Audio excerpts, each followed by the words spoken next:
Okay, moving on in this color study that I'm sort of looking at the secondary colors and thinking of them and learning and studying and thinking about what colors are used to mix certain colors and sort of which way the colors will shift as they're going around on the color wheel. I like studying things that aren't too many things, and because just diving into a whole color wheel can be kind of well, depending on how intense you get it. But I have found that it's very helpful for me to think about colors, especially colors that are next to other colors on the color wheel. So I think it's good to get a feel for how things shift around close to each other is what I'm trying to get to. So this is going to be my purples, and for the purples I'm going to be using ultramarine blue and quinacridone rose, both by M. Graham. Both lovely paints. But this is going to be my straight middle purple. And then I'm going to practice going in one direction in the red direction, and then the other going into the blue direction.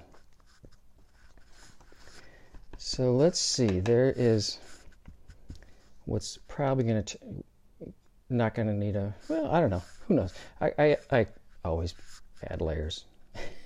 always is a bit strong.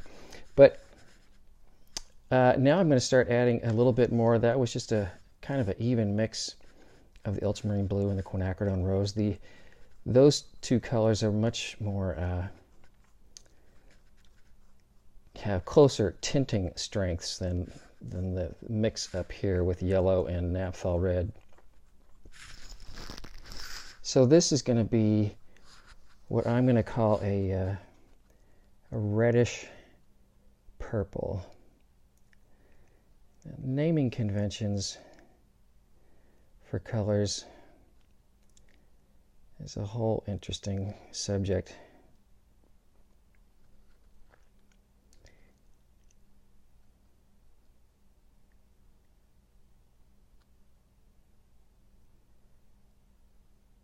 And while there's certainly plenty of basic agreement on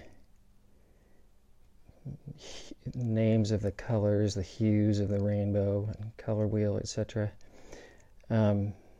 trying to describe them in just with specific terms, with different names, doesn't really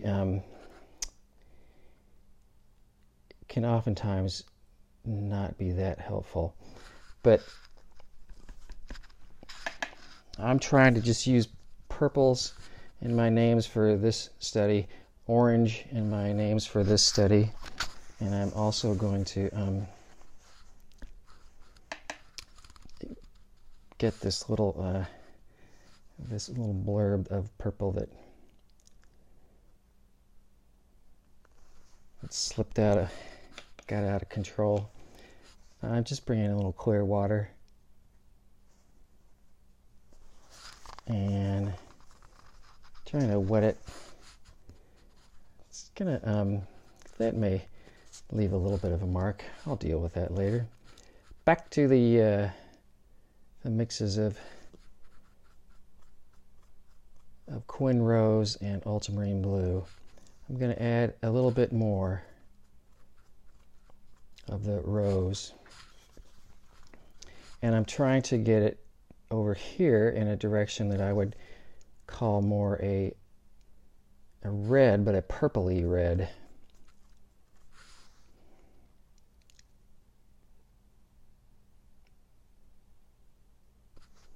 And it may take a little bit more Quin Rose than I was thinking.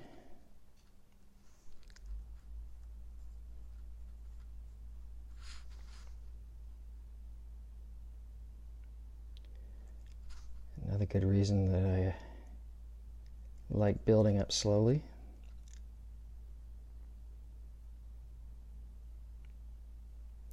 I'm trying a new brush. I kind of like it. It is kind of splattering a little bit.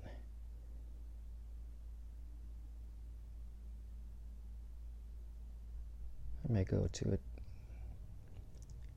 different one.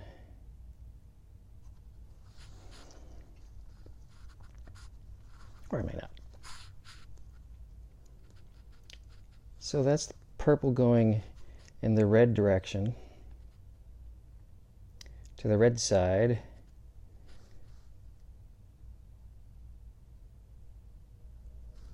And in the other direction, I'll go to the blue side. So I'm going to start bringing in some more of the ultramarine blue and go to what I'd sort of call a bluish purple.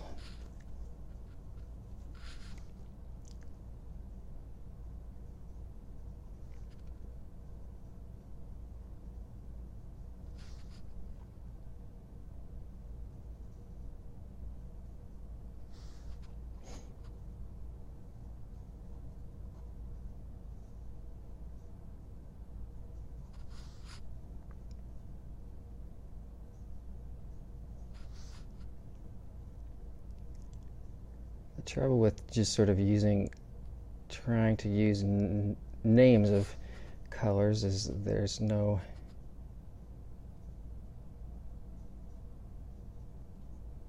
a lot of possibility for confusion, because one person's definition of what purple is can be quite different of what somebody else's. And yeah, there's companies and outfits and collections of color people who have standardized things.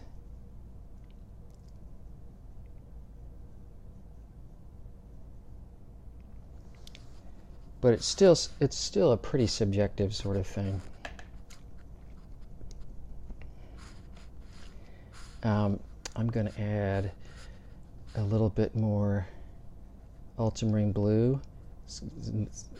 This is going to be sort of a, let me see, that was my bluish purple. For this one I'm trying to make a color that's definitely blue.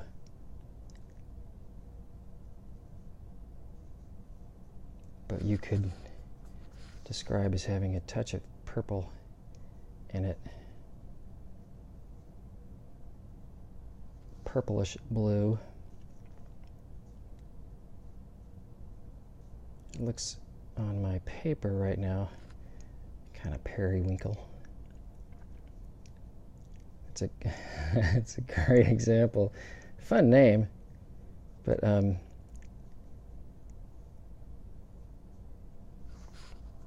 it's best to start learning how to describe colors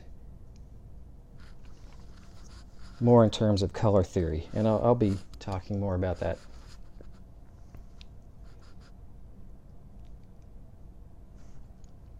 So that we have more of a common language, trying to make sure we're communicating similar things when we're talking about color. I think I'm going to try the green down here, and this is going to be, I already have some mixed up here. This is going to be, depending on where I am, and I'll try to clarify, it's going to be either, when I'm going in the yellow direction, I like using a lemony yellow for my greens. when I start going into the blue direction, then it depends. Depends what kind of mood I'm in. I think for most of these, I'm just going to stick with the lemony yellow, which is Hansa Yellow Light. That's a Daniel Smith color. So this one is just going to be my middle green, straight green.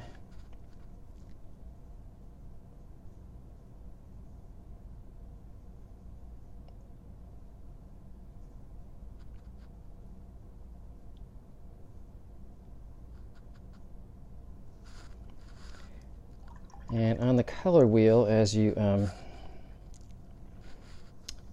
go clockwise, in a clockwise fashion, green will be heading towards yellow. So for this one next to the right, I'm going to do what I'm going to call a yellowish green. Can always go darker. And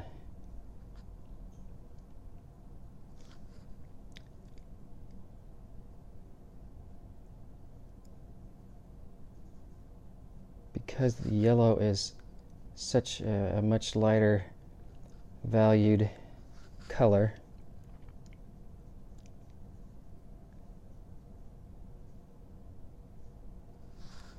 it's a little safer to have something a little bit too yellowy. I did that up here too. A little bit too yellowy, because you can fairly easily layer things to adjust it. But if something is not yellowy enough, then you can run into a little bit more challenges. So for the one next to that, I'm going to try to have it be something you would say is in the yellow family.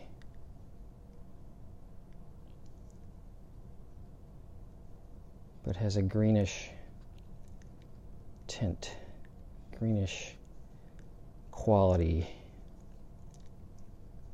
Chartreuse, some people say.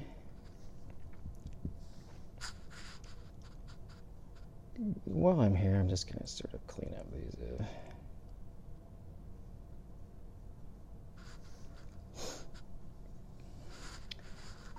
So in the other direction, I hopefully already said, I'm mixing Daniel Smith Hansa Yellow Light and Peacock Blue by Holbein, which is a beautiful color. But both of them are. So let me see. I'm going in the blue direction. Peacock Blue is mostly a phthalo blue green shade.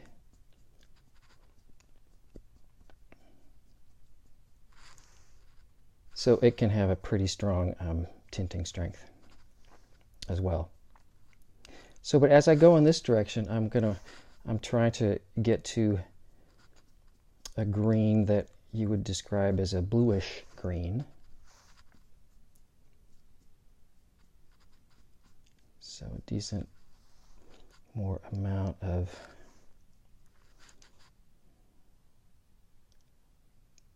Peacock Blue added to the mix.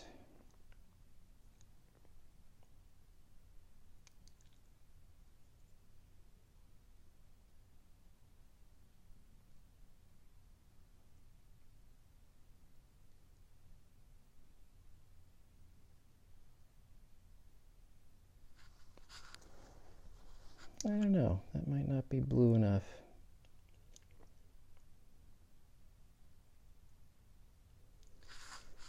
But I'm going to go with it.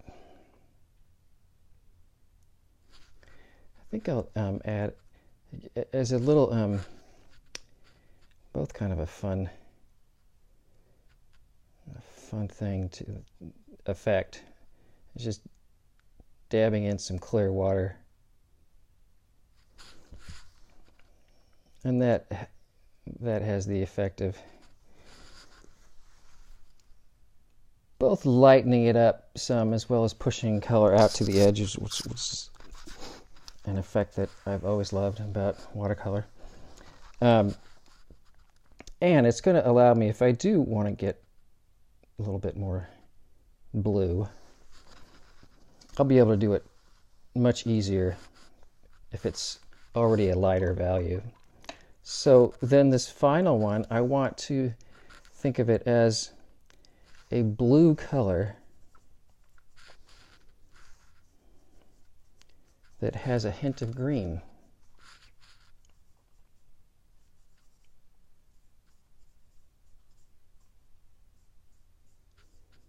Got a little bit of green there. Let's see what that's like.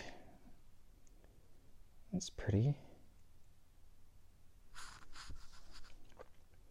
I think it's a good first layer, especially.